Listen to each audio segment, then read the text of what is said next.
Hello friends, how are you all? I'm Vali and today I'm going to discuss very important process questions of teacher education June 2023. So today I'm going to start part 3. In the previous sessions, we have completed December 2023 and June 2023 part 1 and part 2.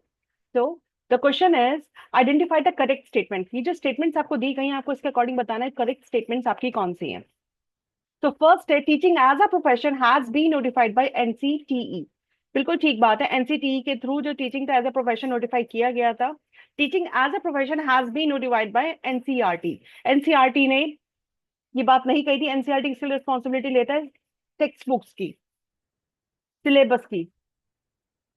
Teaching has been notified as a profession in the year 2014. बिल्कुल ठीक बात थी. ये दोनों options आपके बिल्कुल ठीक हैं. बी आपका गलत ऑप्शन है. Professional ethics for the teachers are notified by the UGC. ये बिल्कुल स्टेटमेंट आपकी ठीक है. जो नेक है, has no role in grading teacher education college, ये गलत है क्योंकि रोल प्ले करता है नेक. ग्रेडिंग प्रोवाइड करता है टीचर एजुकेशन कॉलेज को भी. तो नो की वजह से आपका ऑप्शन गलत हो गया. तो A C and D according to this question is your correct answer. Yes. So the next question is, which of the following emphasis on the teachers to undertake or promote research, experimentation and innovation in higher technical and management education. आपको बताना है इनमें से कौन सा है जो emphasis देता है किसके ऊपर? टीचर्स के ऊपर, कि वो रिसर्च भी करें, एक्सपेरिमेंट्स भी करें, इनोवेशन भी करें अपनी टेक्निकल एजुकेशन में, हायर एजुकेशन में और मैनेजमेंट इन एजुकेशन में. ये बात कौन सी कमीशन ने कही थी? Secondary education commission, Kothari, NP 1996 या फिर नेशनल करिकुलम फ्रेमवर्क 2005. देखिए, टीचर्स का रिसर्च एक्सपेरिमेंटेशन होना चाहिए. बात एनपीई 1986 में कही गई थी. इन्होंने कहा था कि टीचर्स को जरूरत है रिसर्च करने की, अपनी टीचिंग को, हायर एजुकेशन को इम्प्रूव करने की. जो जितने भी रिफ्रेशर कोर्सेज हैं, ओरिएंटेशन प्रोग्राम्स हैं, स्पेशलाइज ट्रेनिंग प्रोग्राम्स हैं टीचर्स के लिए, इसलिए प्रोवाइड कराए गए थे ताकि जो उनकी टीचिंग को वो इनहेंस हो. जितने भी यूनिवर्सिटीज है, जो भी अदर इंस्टीट्यूशंस हैं, वो इस तरह का इन्वायरमेंट क्रिएट करें ताकि जो टीचर्स है वो रिसर्च और एक्सपेरिमेंट्स में आगे बढ़ सके, इनोवेशन में आगे बढ़ सके. तो इसलिए ये बात कही गई थी टीचर्स के लिए. जो पॉलिसी थी एनपी 1986, इसने एम्फेसिस दिया था रिसर्च पर, एक्सपेरिमेंटेशन पर, इनोवेशन पे, ताकि जो क्वालिटी है हायर एजुकेशन की वो इम्प्रूव हो. जब टीचर्स अच्छे होंगे तो सब चीजें इंप्रूव होंगी. अब जो इसके अंदर और ऑप्शन है, जैसे आपका secondary education commission, Kothari, national, इन्होंने इस बारे में बात नहीं कही गई थी. इन्होंने टीचर्स के बारे में बात की थी, उनकी ट्रेनिंग, मॉडर्न मेथड्स की बात की थी. ठीक है, जो नेशनल गोल्स हैं, ऑब्जेक्टिव्स हैं, वो उनकी वो नीड पूरी होनी चाहिए. ठीक है, टीचर्स कैसे होने चाहिए? रिफ्लेक्टिव प्रैक्टिशनर्स होने चाहिए. लेकिन रिसर्च की, एक्सपेरिमेंटेशन की बात किसी ने नहीं कही. ये बात कही थी सिर्फ एनपीई 1986 ने. नेक्स्ट क्वेश्चन है, the objectives of establishment of HRDC, जो ह्यूमन रिसोर्स डेवलपमेंट सेंटर है, बाय द यूजीसीआर. आपको बताने हैं क्या ऑब्जेक्टिव्स थे इसको स्टैब्लिश करने के बाय यूजीसी. क्वालिटी इंप्रूवमेंट होनी चाहिए हायर एजुकेशन में. बिल्कुल ठीक बात है. प्रमोट करना मल्टी कल्चर को, interdisciplinary activities in higher education, training देना टीचर्स को कि किस तरह से कोर्सेज को डिजाइन किया जाए, डेवलप किया जाए और कैसे उनको पढ़ाया जाए. तीनों ऑप्शंस बिल्कुल ठीक है आपके. प्रिपेयर करना टीचर्स की list that may be sent to abroad for specialised training, के लिए टीचर्स को अब्रॉड भेजने की लिस्ट बनाना, ये गलत है. Providing a list of teachers to the UGC for award of research projects, नहीं. जो यूजीसी में कही गई थी वो सिर्फ क्वालिटी इंप्रूव करने के लिए बात की गई थी. मल्टी कल्चरल इंटरडिसिप्लिनरी एक्टिविटीज की बात की गई थी हायर एजुकेशन में, ताकि ये सब चीजें अच्छे से डेवलप हो, इम्प्रूव हो. टीचर्स की ट्रेनिंग की बात कही थी. तो इसमें एबीसी ऑप्शन आपका बिल्कुल करेक्ट है. इसीलिए ये बात की गई थी कि जो टीचर्स को ट्रेनिंग प्रोवाइड की जाए, उनको अपॉर्चुनिटीज प्रोवाइड की जाए, ताकि ये सब चीजें इंप्रूव हो, quality of higher education improve हो. A B and C option आपका करेक्ट आंसर है. नेक्स्ट क्वेश्चन है हमारा, कौन सा कमीशन था, कौन सा नेशनल फ्रेमवर्क पॉलिसी थी जो बात करते थे teacher evaluation based on multiple task. मतलब टीचर्स का जो इवैल्यूएशन होना चाहिए वो मल्टीपल लेवल पे होना चाहिए. ये भी अगेन आपका किसने बात की थी? एनपीई 1986 ने. एनपी 1986 ने कॉम्प्रिहेंसिव इवैल्यूएशन की बात की थी टीचर्स की. जो टीचर्स का जो इवैल्यूएशन होना चाहिए वो मल्टीपल लेवल पे होना चाहिए. दैट मीन्स उनका क्लासरूम में इवैल्यूएशन होना चाहिए, स्टूडेंट से फीडबैक लेनी चाहिए, जो पीयर रिव्यू, जो और टीचर्स हैं वो उनके बारे में बताए कि किस तरह से वो अपनी क्लास में टीचिंग करते हैं.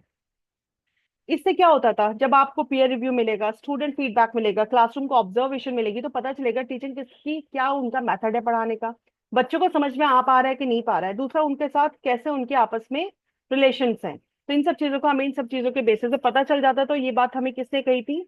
एनपी 1986 ने कही थी। मल्टीपल टास्क का बहुत ज्यादा बेनिफिट हमें जो मिलता है ये होता है कि कॉम्प्रिहेंसिव असेसमेंट हो जाता है टीचर की परफॉर्मेंस का। ठीक है, आप आइडेंटिफाई करते हो टीचर को कहाँ नीड है ट्रेनिंग की, कहाँ उसको सपोर्ट चाहिए। फीडबैक टीचर को टीचिंग में कहीं ना कहीं इंप्रूव करता है, उसकी जो ओवरऑल क्वालिटी है टीचिंग की स्कूल में वो इंप्रूव होती है। अगर आप मल्टीपल टास्क पे टीचर को वैल्युएट करते हैं तो ये सब चीजें हमें देखने के लिए मिलती हैं। और यही एनपी 1986 का एक एम्बिशियस गोल था फॉर एजुकेशन इन इंडिया के लिए, ताकि जो हमारी क्वालिटी ऑफ टीचिंग है वो इम्प्रूव हो। तो इसके अकॉर्डिंग आपका NP 1986 is the correct answer. Next question, major role of DIETs, district institute of education and training का मेजर रोल क्या है? स्ट्रेंथन करना टीचर को, स्कूल को, कम्युनिटी लिंकेज को, डेवलप करना स्टेट करिकुलम फ्रेमवर्क, ऑर्गेनाइज करना training programmes for secondary school special education teachers, conduct करना periodical research on the impact of teacher training, develop करना कॉन्टेक्चुअल ट्रेनिंग मॉड्यूल, स्ट्रेंथन करना teacher को, school को और एक कम्युनिटी लिंकेज को। जो इसके तीन ऑप्शन है बिल्कुल ठीक है।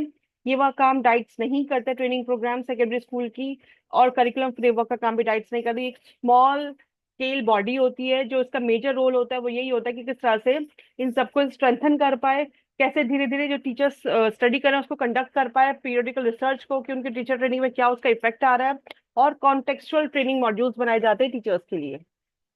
तो ADNE is your correct answer. अब इसका जो रिस्पॉन्सिबिलिटी क्या होती है, इन सर्विस ट्रेनिंग को प्रोवाइड करता है ये डिस्ट्रिक्ट डाइट्स जो होता है आपका, ठीक है। और दूसरे एजुकेशन फंक्शनरीज को, इसका जो मेन रोल होता है वो यही होता है कि डेवलप करना, इंप्लीमेंट करना करिकुलम फ्रेमवर्क और कंडक्ट करना रिसर्च किसके बेस पे, ताकि टीचर्स की ट्रेनिंग का पता चल पाए, ठीक है, उनके लिंकेज को, उनके स्कूल को स्ट्रेंथ मिल पाए। तो ये इंपॉर्टेंट रोल्स होते हैं आपके डाइट्स के। नेक्स्ट क्वेश्चन है हमारा, एनसीएफ 2005 ने एम्फेसाइज किया था language proficiency of the teachers need to be enhanced in teacher education curriculum. जो आपका टीचर एजुकेशन करिकुलम है उसके अंदर लैंग्वेज प्रोफिशिएंसी टीचर्स की अच्छी होनी चाहिए, लैंग्वेज अच्छी होनी चाहिए, ये बात कही गई थी। क्यों कहा गया था? क्योंकि टीचर एजुकेशन प्रोग्राम में इस चीज को रिकॉग्नाइज नहीं किया गया, centrality of language of the teachers को।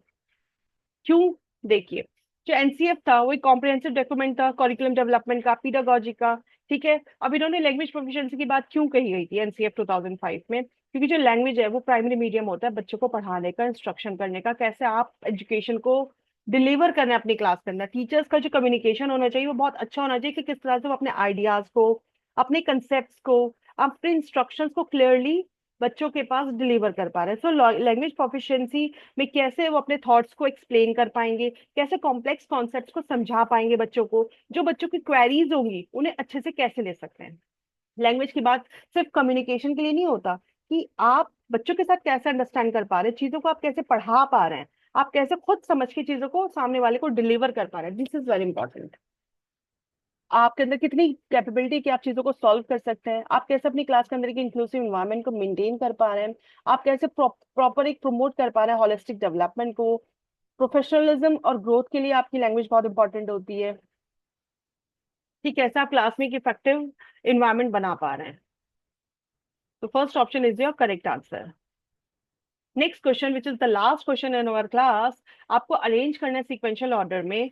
किस चीज को अरेंज करना है कि किस तरह से क्या स्ट्रक्चर होता है हमारा अंडरस्टैंडिंग लेवल ऑफ टीचिंग का। अगर हम अंडरस्टैंडिंग लेवल ऑफ टीचिंग की बात करते हैं तो जब आप टीच कर रहे हैं तो फर्स्ट आप क्या करेंगे, सबसे पहले आप एक्सप्लोर करते हैं, ठीक है, क्या आइडियाज है, क्या बच्चों के पास ऑलरेडी प्रीवियस नॉलेज है।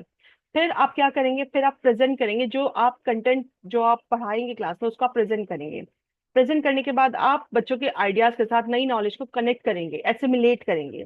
एसिमिलेशन के बाद आप सबसे पहले आपने क्या किया, एक्सप्लोर किया, फिर आपने क्या किया, प्रेजेंट किया, देन आपने एसिमिलेशन किया, फिर आपने ऑर्गेनाइज किया। अब ऑर्गेनाइज आप कैसे करें, डायग्राम्स के बेसिस पे आपने कुछ समरी बनाई, प्रॉपर एक प्रॉपर समरी आप करके आपने बच्चों को ऑर्गेनाइज करके सब चीजें बताई जो आपने अब तक पढ़ाया। फिर आप क्या करेंगे, रिसाइटेशन, रिकॉल, बच्चों ने क्या समझा, आप क्वेरीज लेंगे बच्चों की, बच्चों का फीडबैक लेंगे, बच्चों से कुछ क्वेश्चंस पुट अप करेंगे, आपको लगेगा कि जो बच्चों ने पढ़ा वो समझ पाए कि नहीं समझ पाए। तो ये एक स्ट्रक्चर है हमारा अंडरस्टैंडिंग लेवल ऑफ टीचिंग का। तो उसके अकॉर्डिंग जो आपका सेकंड ऑप्शन है which is the correct answer, ये पूरा मैंने यहाँ रिटर्न में भी दिया है, अगर आप पढ़ना चाहें तो इसको पढ़ लीजिएगा वीडियो को पॉज करके। तो second option is your correct answer. तो thank you friends, stay blessed, enjoy learning. मैं थोड़ा बिजी थी तो मैं क्लासेस नहीं डाल पाई, बट अब मैं और क्लासेस रेगुलर डालूंगी। So stay blessed, enjoy learning. See you soon with the next video.